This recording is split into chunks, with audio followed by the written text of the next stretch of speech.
Let's do the time warp, but maybe in a cooler way. Many of you remembered my Illuminaughtii plush, the one with the magnifying glass, and then more recently, the Illuminaughtii plush with the teacup. But many of you were totally upset that you missed out on the original plushie campaign for the magnifying glass. But I have really great news for you. It's back.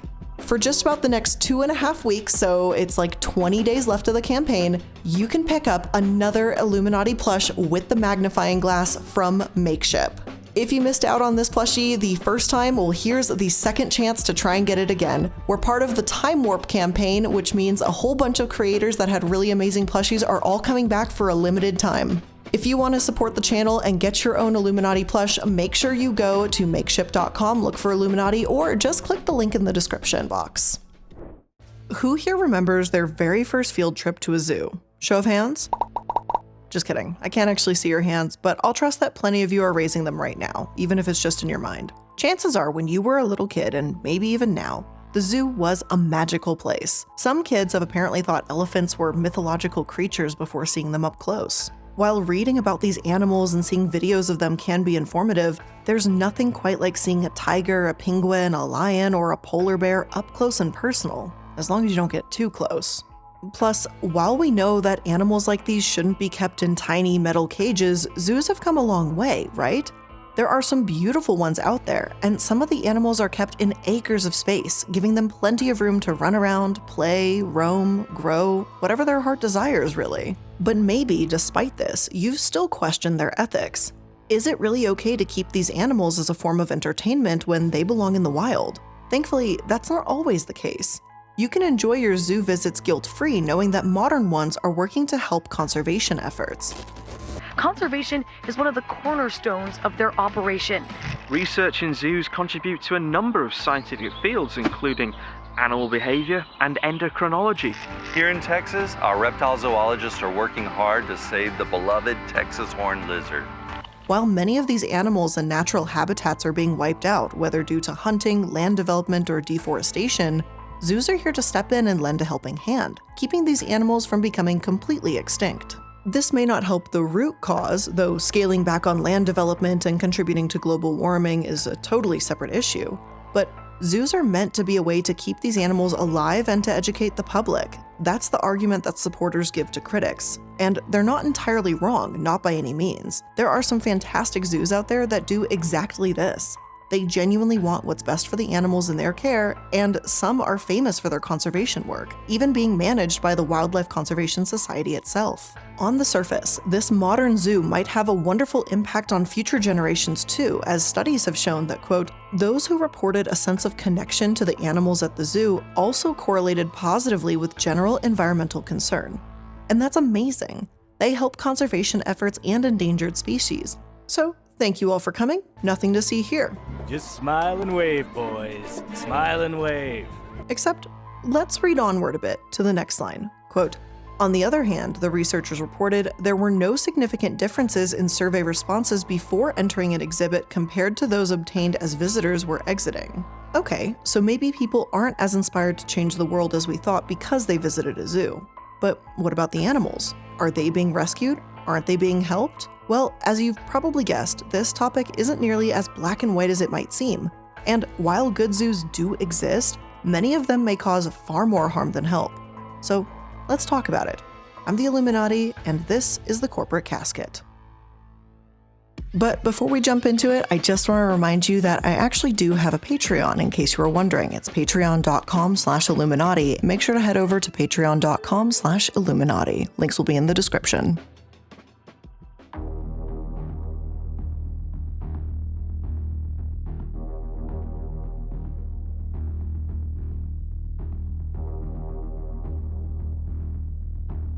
So let me start off by saying that if animal abuse is particularly upsetting for you, then you may want to skip this episode in its entirety, because we're going to jump right into this and talk about some of the most common arguments as to why zookeeping can be harmful before we discuss the broken system around it. So first, I want to discuss the obvious, clear forms of abuse around keeping animals like this. While there are zoos out there that truly care about their animals, when basic needs aren't met, these wild animals suffer drastically. Sure, Some of us may be homebodies and joke that we'd love to stay at home all day, every day, but what about staying in a closet? What about when you're hardwired to travel in the wild and hunt for prey and you can't do that? Researchers found that, quote, the time devoted to pacing by a species in captivity is best predicted by the daily distances traveled in nature by the wild specimens. In other words, if an animal is meant to travel 10 miles every single night, then they'll pace roughly 10 miles worth of steps in their enclosure. And imagine having to do that in your bedroom. Wouldn't that drive you a little bit mad? As the New York Times puts it, it's like these wild animals have a Fitbit in their brains, so small cages aren't just harmful because it's not as comfortable, they're harmful because it's absolute mental torture. Secondly, this mental torment has some clear-cut consequences. Captive animals may self-mutilate, develop tics, pace, display compulsive behaviors, pull out their own hair, you name it. Elephants, for example, are meant to walk 50 miles a day. Even if you give them what seems like a lot of space, so many of them develop joint problems and arthritis or die young in zoos. While the argument could be made that a zoo can easily give a chimpanzee enough space, we just can't do that for elephants. I mean, for God's sake, did you know that hamsters, tiny little fluff balls, can run about 5 miles or more every night in the wild? And yeah, that's why you absolutely need a hamster wheel if you're a hamster owner. Let me go off on a small tangent here, but just for comparison's sake. To keep a tiny little rodent happy, experts recommend that you have a minimum of a 40-gallon cage, 8 to 10 inches of bedding, and 9 to 12 inches wheel, depending on the breed. And that's just to keep a tiny little hamster happy. And yet there are more and more owners out there doing that research and willing to turn half their room into a hamster terrarium just to keep their fluffball content. I mentioned on Twitter recently that I actually used to do fish keeping. I used to do only freshwater, and I was thinking about going back into doing fish keeping again, and I've never done a salt aquarium before, so I was trying to do my research into it as well, and I'm still months away from maybe doing any fish keeping whatsoever. But I remember even with freshwater keeping, there are so many people who do not care about the size of the tank they put their fish in. And I'm not just talking about betta fish, though that is just horrific, and I could talk about the mistreatment of betta fish for literally ever and a half. But the point is, there are people who are interested in fish keeping, animal conservation, just caring for pets in general, that understand that there are certain requirements, not just in the time you dedicate to your pet and cleaning and all of that, but also to how their enclosure is set up, how they're kept, how they're entertained, what kind of exercise they receive. So if owners of pets can do that domestically, why can't zoos? How come zoos, which should literally be the pinnacle of advocating for animal welfare, don't do the same amount of research and work into helping these animals that may have far greater complicated needs? Well, it's the same argument we've seen repeated endlessly when discussing orcas at SeaWorld. Some animals just aren't meant for captivity. Thankfully, there are some zoos that agree with this, and they've closed down elephant exhibits. But elephants aren't the only ones displaying these stressful behaviors. What about that hair pulling out and endless pacing? How come if you go to a zoo, you don't see that? Well, it might be because the animals are just drugged. And yeah, you heard me right. Chimps have been given antidepressants to control aggression at the Los Angeles Zoo. A polar bear at Central Park Zoo was given Prozac to stop him from swimming laps, and the Toledo Zoo has given the zebras and wildebeest antipsychotics to keep them calm. I mean, it just sounds like a horrible nursery rhyme gone wrong, doesn't it? Like, instead of if you give a mouse a cookie, it's if you give a polar bear a Prozac. It's a pretty grim, disturbing picture. And this is only the tip of the iceberg. Not that there are any actual icebergs for these Prozac-ridden polar bears to enjoy, but you get my point. I want to stress that there are ecotariums that house injured animals who simply couldn't survive in the wild and try to give them as good a life as they possibly can. And without these facilities that strive to educate the public, yes, some of these animals would die, starve, or be otherwise unable to thrive in their natural habitat. Take, for example, a great horned owl with head trauma or a golden eagle that's unable to fly. But when you're taking in gorillas, elephants, lions, tigers, bears, oh my, these zoos don't seem to be giving them the best habitat possible. It's just a poor substitution for what they truly need. And this is why so many people argue that zoos are inherently abusive, that the concept alone can't work except in very rare cases. And honestly, I can see the point. It's not all that hard to see why someone would feel this way. But what about the aspects of zookeeping beyond the enclosures? How are these animals actually treated?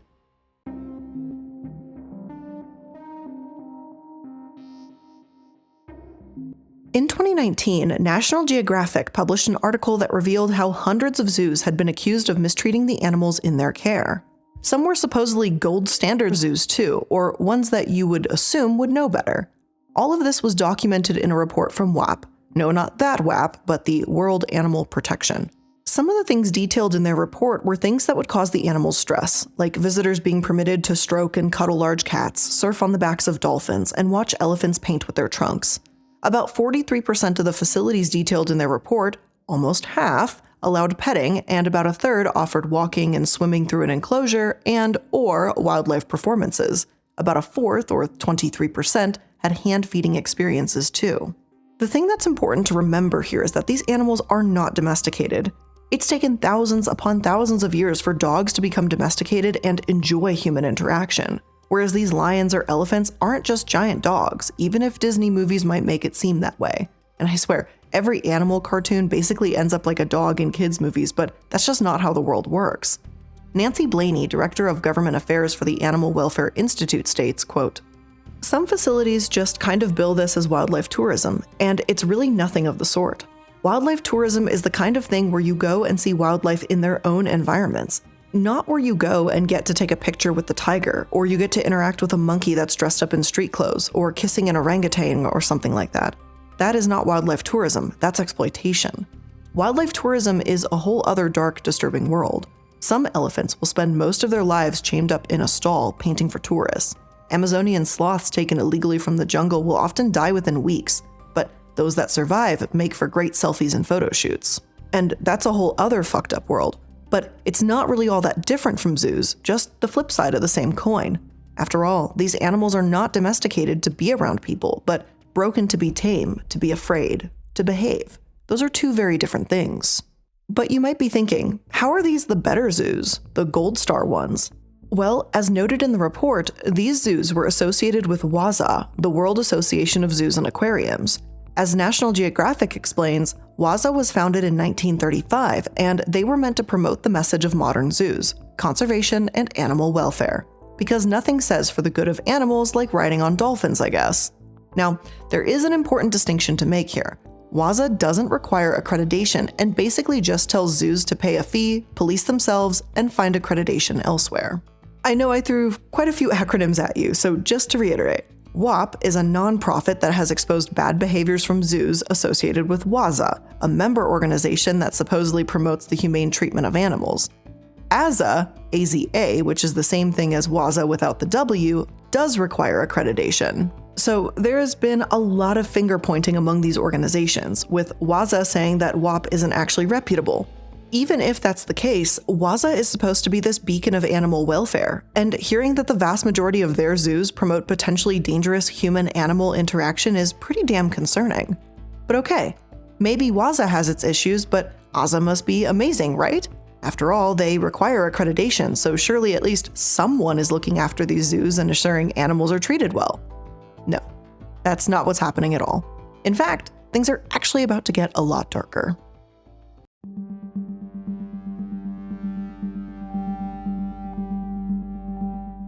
Now, just up front and center, fuck the AZA. They're massive, hypocritical piles of shit. That's my initial thought after researching them for about 2 seconds, and I stand by that statement now when I've conclusively found what I needed to find. First and foremost, they claim to have all of these types of reintroduction programs. On their website, you can easily find information about how, thanks to the amazing and wonderful AZA, black-footed ferrets thrived and were reintroduced into their historic range after their numbers had begun dwindling. Or you might learn that in the 1960s, the red wolf population plummeted due to intensive predator control programs and loss of habitat. But never fear, the AZA is here, and they founded a successful breeding program to keep these red wolves from dying out completely.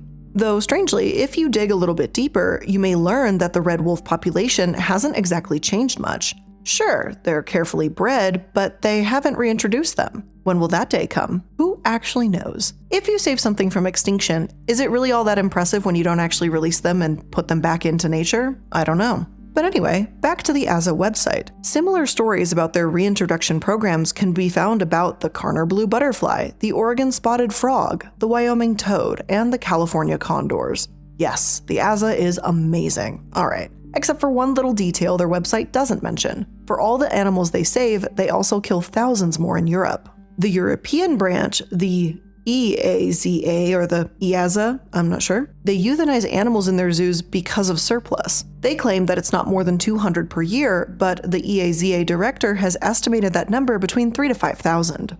And look, I may understand that some animals may need to be euthanized if they're unhealthy or if they have an incurable disease or illness, but this is not what's happening here. To reiterate, it's because of surplus. Thousands of animals are being culled for seemingly no other reason than oopsie whoopsies, we have too many giraffes that we don't know what to do with right now. When revenue went down because of the pandemic, one zoo in northern Germany announced an emergency plan to even feed some animals to other animals, compressing the food chain like an accordion until the worst case scenario, only Vitus, a polar bear, would be left standing.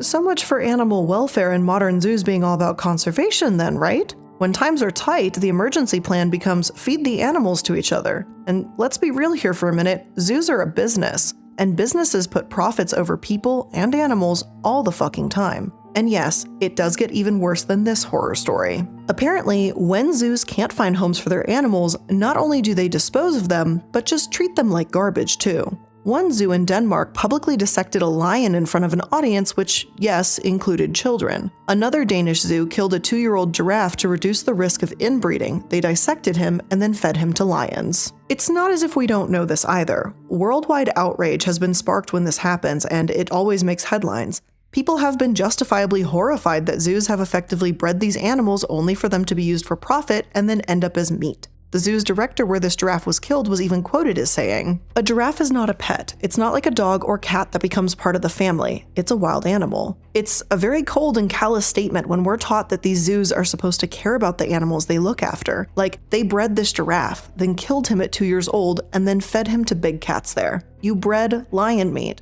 Other zoos even offered to take the young giraffe off their hands, by the way, to alleviate their concern, but the zoo chose not to listen. They just ignored it and said, I see you're willing to take this giraffe, but we're gonna feed it to the animals anyway. The Copenhagen Zoo would rather pay a bit less money for their lion feed that week, I guess, because that was clearly the priority. The fact is that while these cases seem far and few between, like something that would only happen at the worst zoos on Earth, killing surplus animals is allowed by AZA policies. The president of the association told Emma Maris at the New York Times that these tactics are rarely employed, and yet the statements from zoos themselves argue against that. They're probably more common than you think, sadly, and I find it really difficult to say that zoos are still worthwhile because they help endangered species. That still doesn't make it okay to kill the surplus animals so nonchalantly, does it? And maybe, just maybe here, I could be more forgiving if these zoos put their money where their mouth was and truly put all their support into helping animals. But that isn't even the case either. AZA facilities have reported spending about $231 million on conservation projects each year, whereas in 2008, for example, they spent almost $5 billion on operations and construction. Quote, a 2018 analysis of the scientific papers produced by association members between 1993 and 2013 showed that just about 7% of them annually were classified as being about biodiversity conservation. In my opinion, which is based on facts and research on what I've looked at, just saying, the AZA doesn't give that much of a shit about the zoos they accredit and the conservation of wildlife. Their accreditation is supposed to put a golden stamp on zoos that participate in said conservation, but their standards are developed by members of the zoo community, so critics say it's more of a, quote, assurance of non-awfulness than a mark of excellence. In other words, it's just not nearly as meaningful as you'd hope for. And yet, this is one of the best standards we have. With this in mind, what other alternatives do we actually have? Can zoos be ethical at all, or is there another choice we just aren't seeing?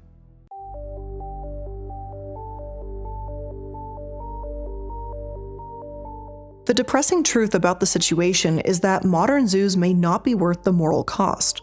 This is the headline that Emma Maris, an environmental writer, presented in her New York Times article, and unless the standards around zoos and their conservation work drastically improves, I'm inclined to agree.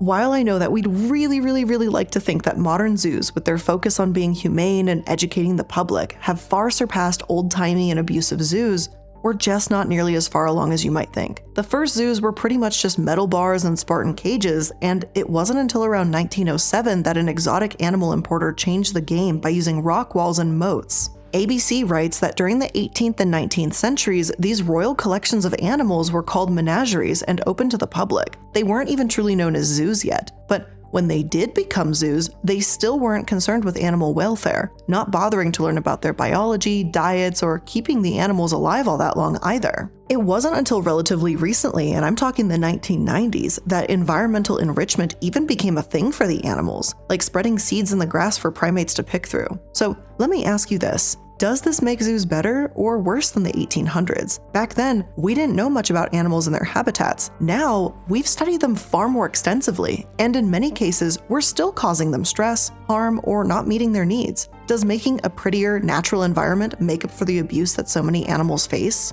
Yes, a naturalistic cage is most certainly nicer looking than a steel-barred one, but let's be real, it's still a cage. Saying you care about conservation is great, but it's only flowery words until organizations like the ASA start putting their money where their mouth is. If anything, I think that in some ways we're actually worse off now than we were in the 1800s because it's harder to condemn people that, at least outwardly, seem to care about their animals. The average person may see the ASA's promises about research, humane treatment, and reintroduction and not bat an eye, whereas they're not really seeing the full picture in the first place. The Guardian has reported that zoos in Australia have been reinvented and gone from cage to conservation too, but the actual core purpose of zoos hasn't really changed much. While there are a few that do have a positive impact, they remain very few and far between. In order to make money, zoos' priorities often remains with this: entertainment, not the animals. So let me reiterate, not every single zoo is this way. There are zoos out there that are renowned for conservation efforts. However, it can be very difficult to sort the good from the bad. After all, the word conservation itself has become something of a buzzword, and unless you're looking at their budget, their rehabilitation, and things of that nature, it's really hard to know how helpful a zoo actually is. WAP argues that even the most progressive zoos out there, as helpful as they claim to be, only keep about 3.5% of the total number of animal species listed by the IUCN Red List of Threatened Species. In other words, even the best of zoos are only helping a teeny tiny fraction of the animals that actually need it. Humans are doing so much damage that, in my opinion, zoos just won't be able to keep up, especially when so many of them care more about entertainment and exploitation than conservation efforts. Yes, some zoos do help, but is it enough to actually make a dent? Personally, I don't think so. And if we're looking at raw numbers and data here, zoos in general seem to do more harm than help in the long run. But how do we enjoy wild animals then? What's the right way to educate? Obviously, the answer is subjective, but WAP does have some thoughts on it. One of their articles suggests true sanctuaries, like the ecotarium example I talked about earlier. Genuine animal sanctuaries only take in animals that can't safely be returned to the wild, and they don't exhibit their animals. No, you won't be feeding them, and you won't have direct contact with the animals, nor do they breed them unless it's for a legitimate reintroduction program. But it's a far better way of keeping wildlife, well, wild. They aren't participating in the wildlife trade in the way that zoos are, and lions and bears at the Wild Animal Sanctuary in Colorado here, they have over 10,000 acres of rocks, grasses, and canyons to enjoy. Plus, if you don't live in a concrete jungle, it's not all that difficult to enjoy wildlife by just, going out into the wild, planting a little garden, putting up a bird feeder, join a bird watching or naturalist club. I understand that zoos probably look like a great way for kids to learn about wild animals, but in so many cases, the message can easily become animals are here for our entertainment instead of education when the zoos themselves feel that way. You can volunteer at a rehabilitation center, check out a sanctuary, and a real one, not a roadside zoo that says they're a sanctuary. And please, unlike these zoos, put your money where your mouth is. If you really want to educate and help wild animals, go to the places that actually care about the wildlife. But with all of that being said, that is where I'm ending today's episode of The Corporate Casket. I hope you learned something new here today, and if you did, make sure that you're liking, following, and subscribing to stay up to date with all the latest episodes. Thank you so much for giving me some of your time today in order to learn about zoos and what's going on behind the scenes, even if it's just for a little bit of time today. I really do appreciate it, and I'll see you in the next one. Bye!